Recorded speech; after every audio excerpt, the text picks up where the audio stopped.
Lecture du livre du prophète Joël. Maintenant, oracle du Seigneur, revenez à moi de tout votre cœur, dans le jeûne, les larmes et le deuil. Déchirez vos cœurs et non pas vos vêtements, et revenez au Seigneur votre Dieu. Car il est tendre et miséricordieux, lent à la colère et plein d'amour, renonçant au châtiment. Qui sait, il pourrait revenir, il pourrait renoncer au châtiment et laisser derrière lui sa bénédiction. Alors vous pourrez présenter offrandes et libations au Seigneur votre Dieu. Sonnez du cor dans Sion, prescrivez un jeûne sacré, annoncez une fête solennelle, réunissez le peuple, tenez une assemblée sainte, rassemblez les anciens, réunissez petits enfants et nourrissons. Que le jeune époux sorte de sa maison, que la jeune mariée quitte sa chambre. Entre le portail et l'autel, les prêtres, serviteurs du Seigneur, iront pleurer et diront « Pitié, Seigneur, pour ton peuple, n'expose pas ceux qui t'appartiennent, à l'insulte et aux moqueries des païens. Faudra-t-il qu'on dise « Où donc est leur Dieu ?» Et le Seigneur s'est ému en faveur de son pays. Il a eu pitié de son peuple.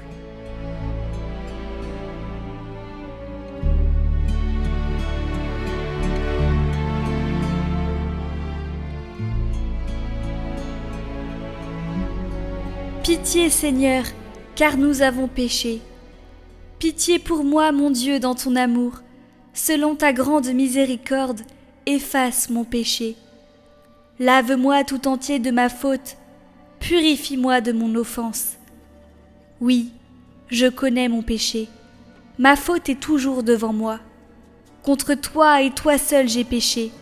Ce qui est mal à tes yeux, je l'ai fait. Crée en moi un cœur pur, ô mon Dieu. Renouvelle et raffermis au fond de moi mon esprit. Ne me chasse pas loin de ta face. Ne me reprends pas ton Esprit Saint. Rends-moi la joie d'être sauvé.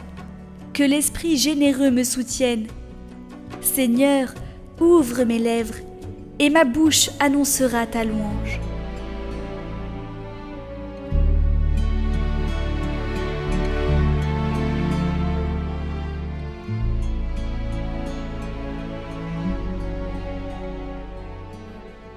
Lecture de la deuxième lettre de saint Paul apôtre aux Corinthiens. Frères, nous sommes les ambassadeurs du Christ, et par nous, c'est Dieu lui-même qui lance un appel. Nous le demandons au nom du Christ. Laissez-vous réconcilier avec Dieu. Celui qui n'a pas connu le péché, Dieu l'a pour nous identifié au péché, afin qu'en lui nous devenions justes de la justice même de Dieu. En tant que coopérateurs de Dieu, nous vous exhortons encore à ne pas laisser sans effet la grâce reçue de lui. Car il est dit dans l'Écriture, « Au moment favorable, je t'ai exaucé. Au jour du salut, je t'ai secouru. » Le voici maintenant le moment favorable, le voici maintenant le jour du salut.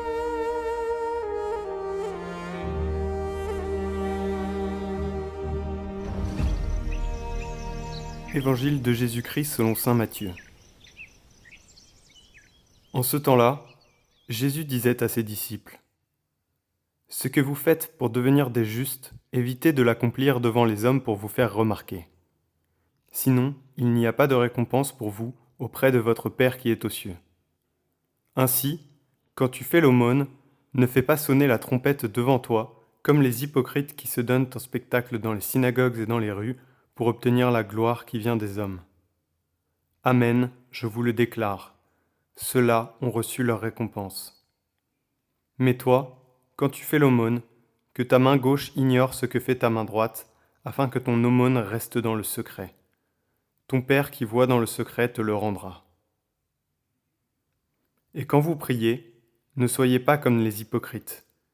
Ils aiment à se tenir debout dans les synagogues et au carrefour pour bien se montrer aux hommes lorsqu'ils prient. Amen, je vous le déclare, ceux-là ont reçu leur récompense. Mais toi, quand tu pries, retire-toi dans ta pièce la plus retirée, ferme la porte, et prie ton Père qui est présent dans le secret. ton Père qui voit dans le secret te le rendra.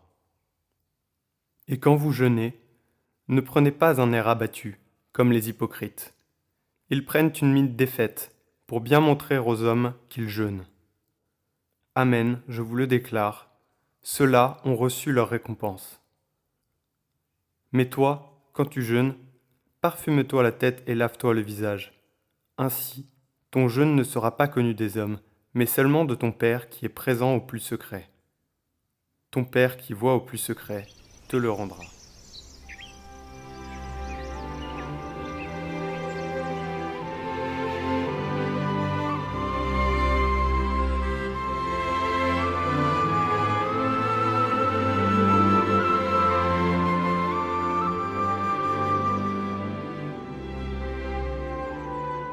Rendez à César ce qui est à César, et à Dieu ce qui est à Dieu.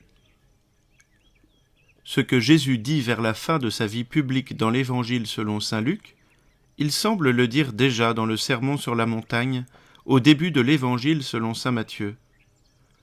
Sauf qu'au lieu de parler des choses profanes comme l'impôt, il parle ici des choses qui peuvent nous unir à Dieu.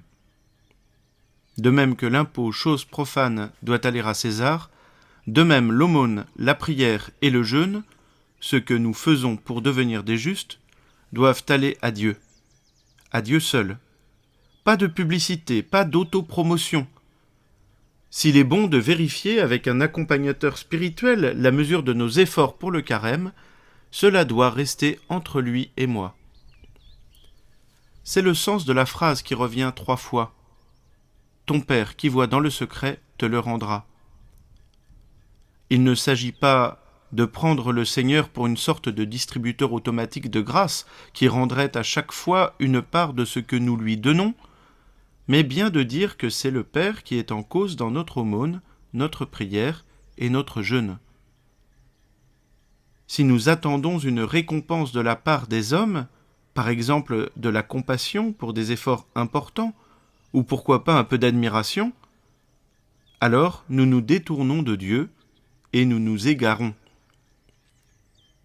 Les yeux fixés sur Jésus-Christ, entrons dans le combat de Dieu, dit une antienne du carême.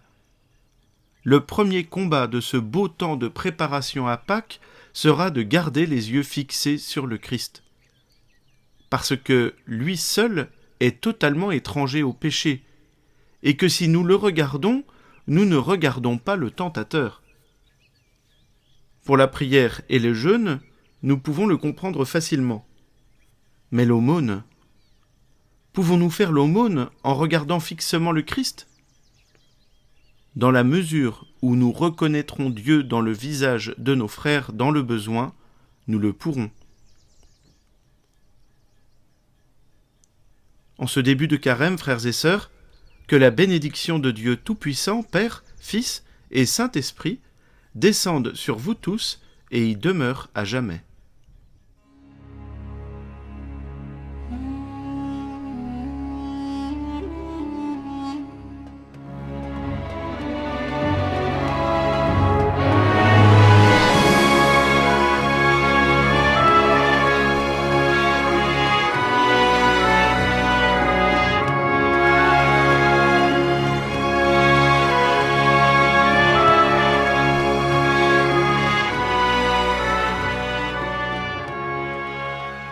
Pense sans cesse à moi.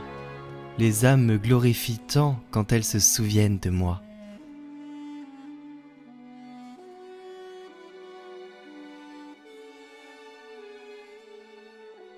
Il y a 2 manières de se sanctifier par ses pensées.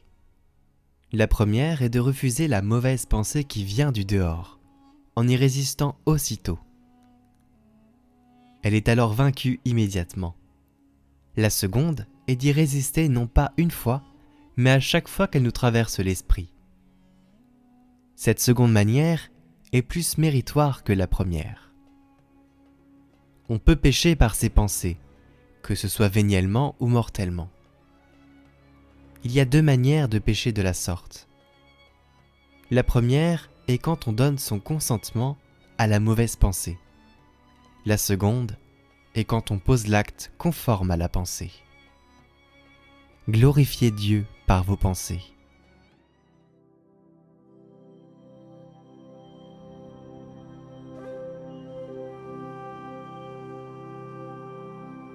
Seigneur, je refuse les mauvaises pensées.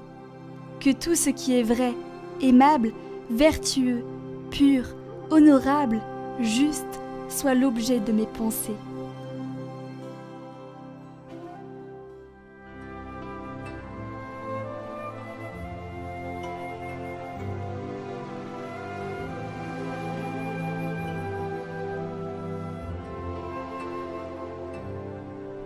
Aujourd'hui, je ferai attention à ne pas laisser mes mauvaises pensées se caractériser en péché.